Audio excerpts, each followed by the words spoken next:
apakah ada ajaran sufi atau tasawuf yang ada di tengah masyarakat yang harus kita hindari?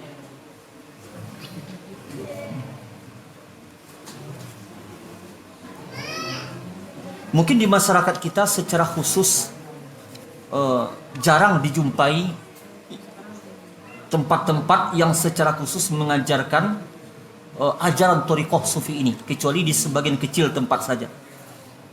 Namun boleh jadi sebagian dari ajaran itu ada. Ada walaupun orang yang meyakini ajaran itu dia bukanlah orang yang masuk ke dalam thariqah sufi. Misalnya di sebagian masyarakat sudah pernah kita dengar terkait dengan akidahnya Nur Muhammad ini, bahwa yang pertama yang Allah ciptakan adalah Nur Muhammad, bahwa alam ini diciptakan dari Nur Muhammad, sedangkan dia bukanlah orang sufi. Ada akidah seperti ini.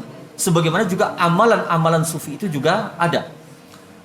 Misalnya yang terdapat di dalam sebagian kitab-kitab lama seperti Majmu' Syarif.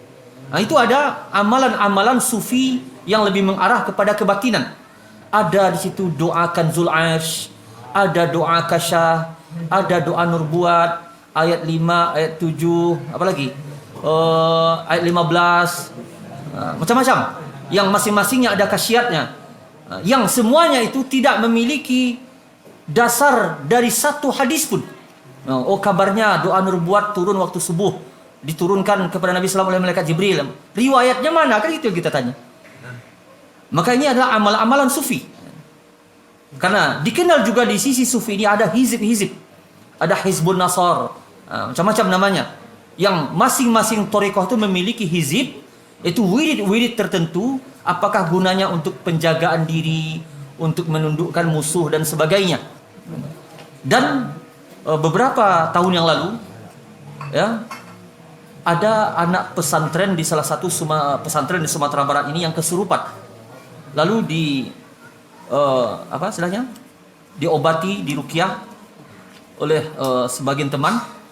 Dan dalam pengakuannya, Pak, ternyata di pesantrennya itu, di tiang-tiang pesantren itu, di gerbangnya itu telah dibacakan hizib oleh gurunya, oleh ustadznya.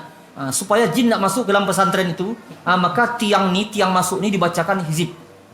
Hizib ini dibacakan hizib ini. Jadi jin tidak bisa lewat di situ. Akhirnya jinnya ada di dalam kesurupan anak-anaknya.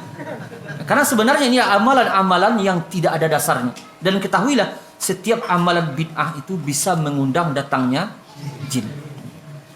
Atau misalnya dengan Asmaul Husna yang dizikirkan, padahal Asmaul Husna bukan untuk dizikirkan dengan jumlah tertentu atau dengan keyakinan tertentu dan tujuan tertentu. Ini semuanya adalah ajaran-ajaran thariqah sufiyah batiniyah yang tujuannya bukanlah untuk beribadah kepada Allah dan bukan pula berdasarkan ittiba kepada sunnah Nabi sallallahu alaihi wasallam.